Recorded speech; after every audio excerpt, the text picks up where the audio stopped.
Hola, soy la Ana de postproducción. Quería explicarles que Camila no me acompaña en este episodio porque hemos tenido algunas complicaciones para grabar, pero estará conmigo en el próximo episodio. Sin embargo, no quería dejarlos sin contenido, pero tampoco sin una explicación de por qué en este episodio estaré hablando yo sola. Así que espero que lo disfruten. Desde que existen las sociedades, siempre ha habido unos más afortunados que otros. Estos últimos siempre tendrán la opción de protestar contra todo aquello que crean que no les favorece. Por eso, hoy hablaremos de por qué protestamos y cómo lo hacemos. Has abierto la puerta al desván insomnio. Soy Ana Zamora y tengo la capacidad incendiaria de una bomba Molotov. Pero aunque en muchas ocasiones la protesta lleve a la violencia, esta nunca es su objetivo, al menos no usualmente. A lo largo de la historia, los seres humanos hemos protestado contra lo que sentimos que no es justo. Va desde escasez de alimentos hasta derechos civiles, pasando por condiciones laborales, aumentos de impuestos, aumentos de precios, mejor dicho, contra básicamente cualquier cosa que se le puedan imaginar. Entre nosotros siempre existe el disenso, nunca vamos a estar de acuerdo con todo. Pero cuando la voz de unos pocos resuena mucho más fuerte que la de todos los demás, es cuando el pueblo decide organizarse en distintas formas de protesta. Desde la antigua Roma existen inconformidades con la desigualdad de condiciones de vida entre ricos, que en Roma se llamaban patricios, y pobres, que claramente eran los plebeyos. Esta diferencia estaba marcada además de el aspecto financiero en el tema de los derechos que tenía cada uno de estos sectores de la sociedad. Por ejemplo, mientras los patricios podían formar parte del alto gobierno, los plebeyos no podían ni siquiera tener algún tipo de representación ante este gobierno.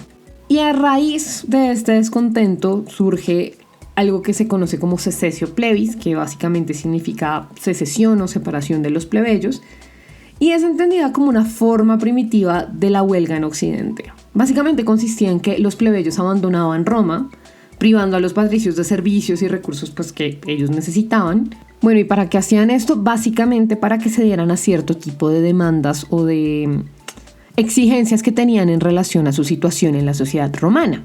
A través de estas maniobras se hicieron algunos avances fundamentales para el mundo como lo conocemos hoy en día.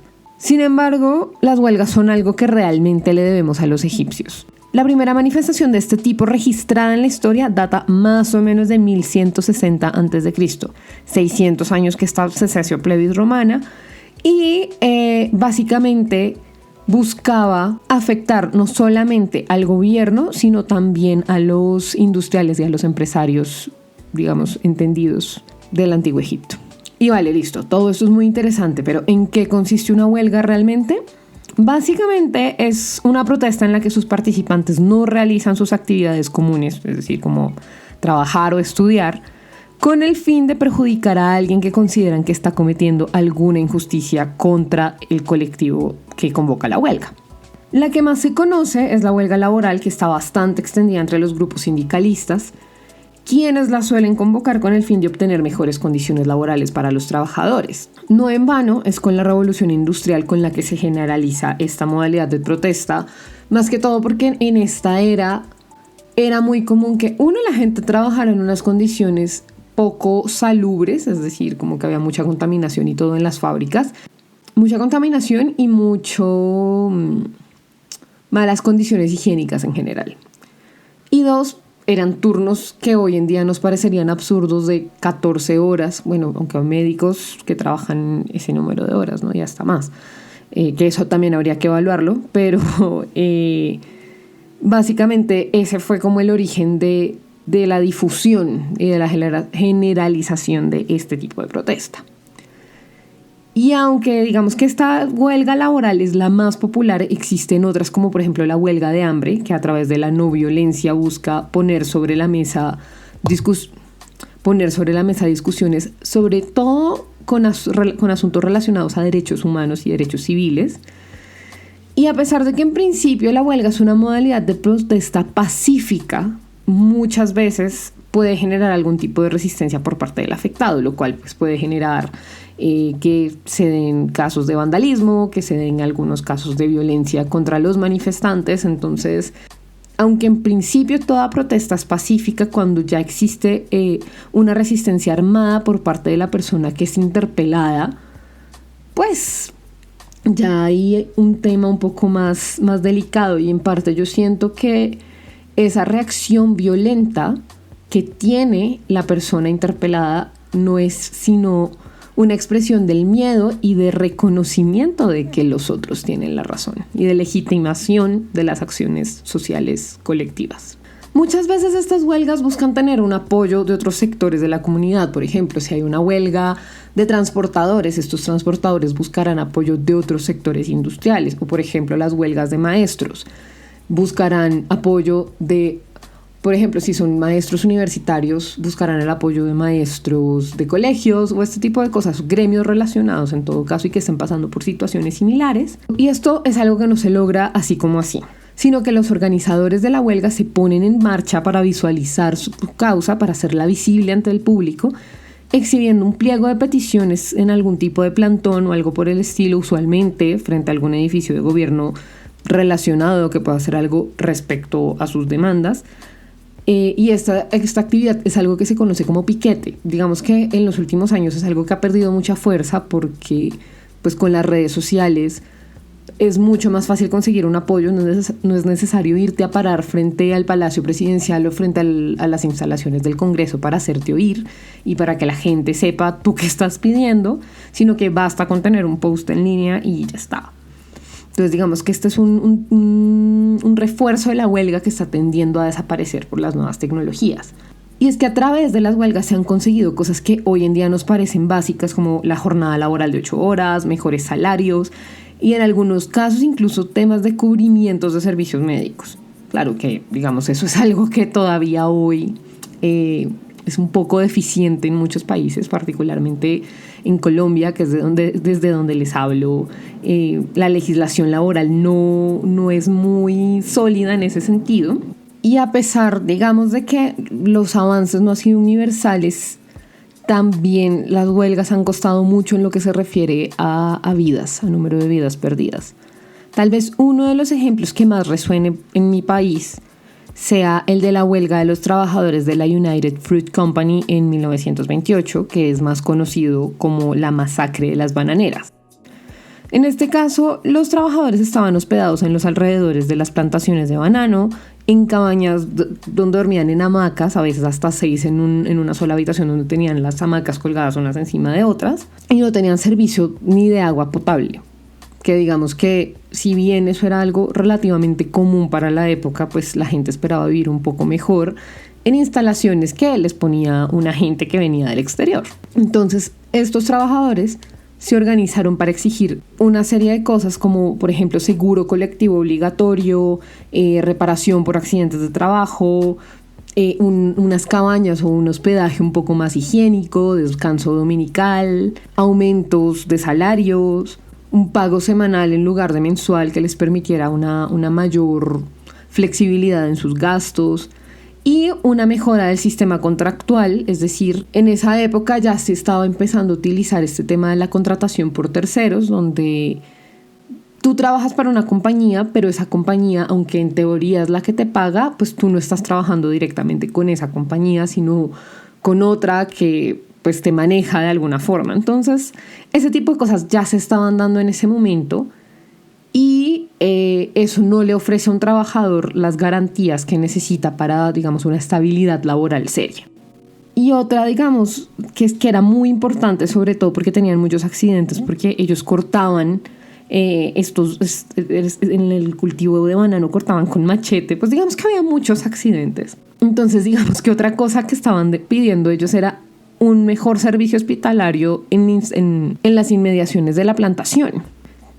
Pero es que digamos que el control que ejercía la compañía sobre el gobierno de la época, que era supremamente conservador y supremamente arrodillado a los extranjeros, sumado a los ánimos guerreristas de un general apellido Cortés, cuando los trabajadores dijeron que no trabajaban más y estaban haciendo un plantón cerca a las plantaciones y no estaban trabajando, sino que estaban ahí simplemente obstaculizando el acceso al sitio. Claramente pues se le avisó al ejército, el gobierno nombró líder, tanto civil como militar, a este general que les digo que es apellido Cortés, que hizo que cerca de 300 soldados dispararan a los huelguistas que estaban además desarmados, dejando muertos por las calles para enviar el mensaje de que su pliego de peticiones había muerto.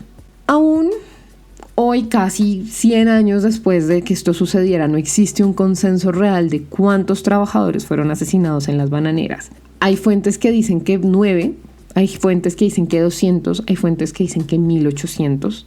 La verdad es que siento que es un dato que nunca tendremos claro. Lo que sí dicen es que fueron cientos de muertos, pero aunque ellos hayan muerto, la lucha por la que ellos empezaron sigue viva.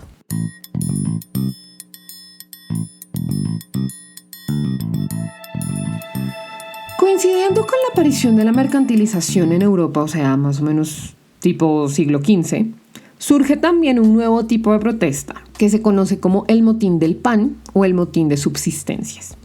Esta era una protesta generada por miedo al desabastecimiento de alimentos básicos a precios que fueran pagables, lo cual era bastante común entonces debido a que había una dependencia absoluta de la tierra que con las sequías e inundaciones aumentaban de valor. Es decir, si sumas hambre y descontento, pues los resultados claramente no van a ser buenos. En las áreas productoras los motines solían ser para evitar que estos bienes se llevaran a otros lugares por miedo al desabastecimiento local. Mientras tanto, en los mercados y ciudades este miedo llevaba al aumento de los precios de los bienes de consumo, a veces a niveles tan exagerados y tan absurdos que los consumidores se organizaban para exigir un precio justo, o si ya directamente era desabastecimiento, para forzar al tendero a vender lo que tuviera, que no se quedara acaparando lo que había. A veces el asunto podía escalar tanto que los manifestantes asaltaban el establecimiento y vendían los productos a un precio que ellos consideraran justo.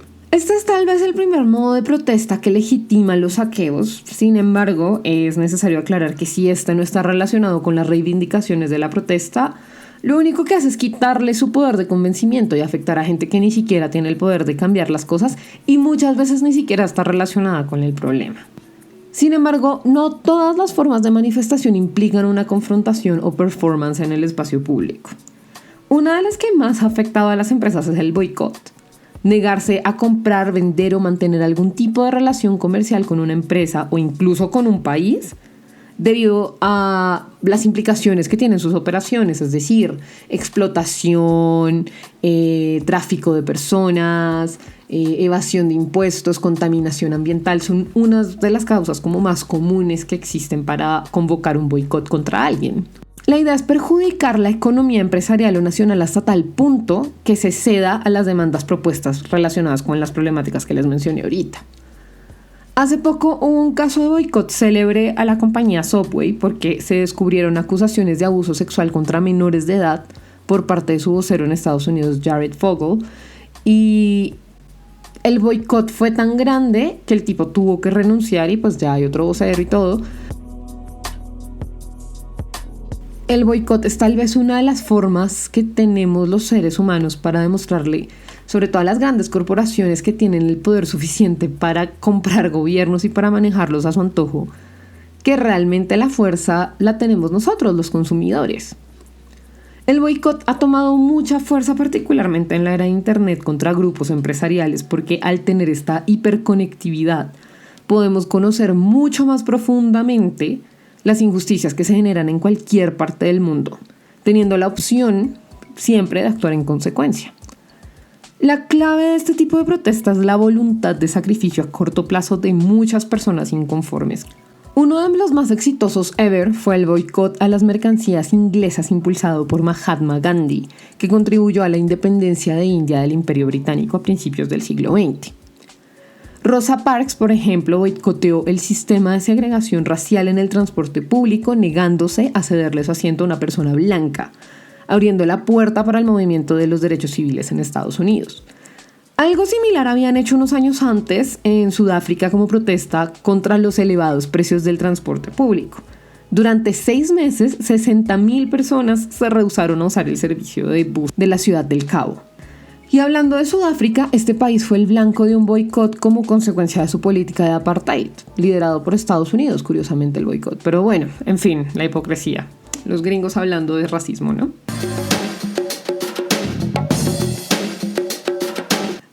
hoy en día la forma más común de alzar la voz es a través de manifestaciones públicas al estilo de marchas callejeras.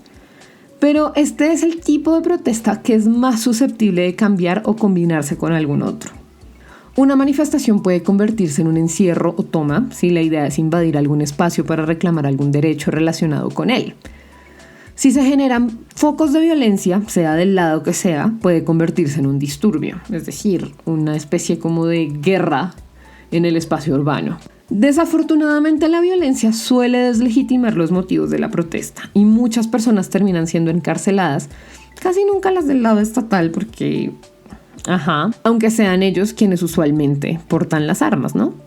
Rara vez una manifestación inicia con violencia. Justamente la gracia de estos movimientos es que exigen derechos o acciones de manera pacífica. Aunque en toda protesta hay un espíritu de confrontación, nunca se trata de hacerle daño al otro, sino de reclamar lo que se considera justo para un colectivo o para toda una comunidad. Muchas veces las protestas también son provocadas para impulsar alguna agenda estatal a través de tácticas de lo que se conoce como estrategias de tensión. ¿Y qué es esa vaina? Bueno, es una estrategia que usa los medios de comunicación para infundir miedo, diseminar propaganda, crear desinformación e incluso la creación de falsos operativos terroristas.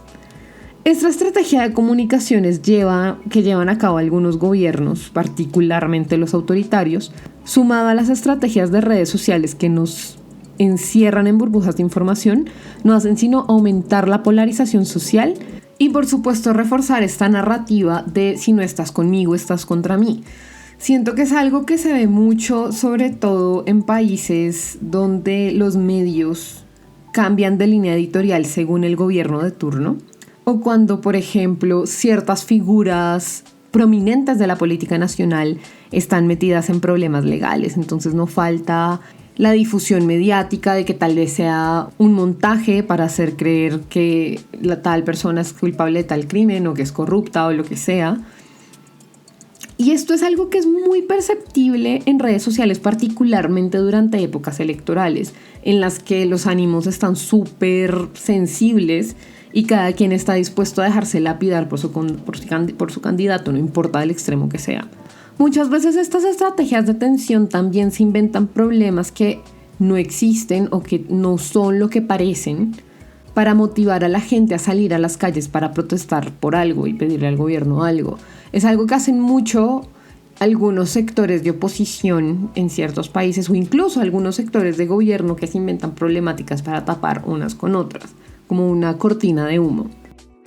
Por eso nunca traguen entero, siempre consulten y intenten. Esto es una invitación que les hago y que intenten romper un poco esa burbuja de información y que no siempre consulten los mismos medios, intenten consultar distintos medios y crearse su propia opinión de acuerdo con lo que lean. No crean todo lo que ven, no crean todo lo que escuchan. No porque salga en televisión es real, no porque salga en internet es real. Cuiden mucho la información y no se queden solo con los titulares. Además, en lo que se refiere a política, déjense de apasionamientos. ¿Ustedes de verdad creen que les importamos a los candidatos?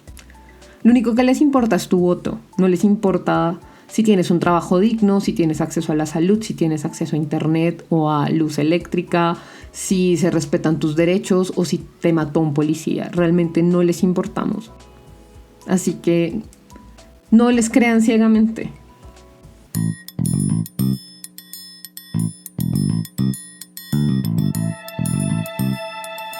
La manifestación pacífica es un derecho constitucional en muchos estados. Esta responde a un interés colectivo por mejorar las condiciones de vida de todos o por denunciar alguna injusticia usualmente cometida por el Estado.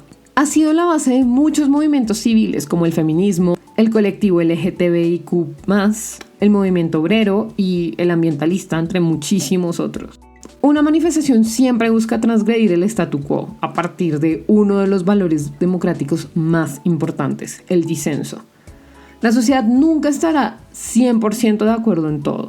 La verdad, si eso llega a pasar, posiblemente estás soñando o vives en una distopía futurista donde todos somos clones. Por eso es importante aprender a vivir la diferencia, a entender que el otro tiene derecho a opinar diferente y que cambiar de opinión es válido. Que ser tibio no necesariamente está mal, que tal vez los radicalismos pueden llegar a ser enfermizos y que está bien tener opiniones neutrales sobre muchas cosas. La vida no es estática, la política tampoco, los radicalismos tampoco. Por eso el disenso siempre impulsará a la sociedad hacia adelante. Muchas gracias por escucharnos.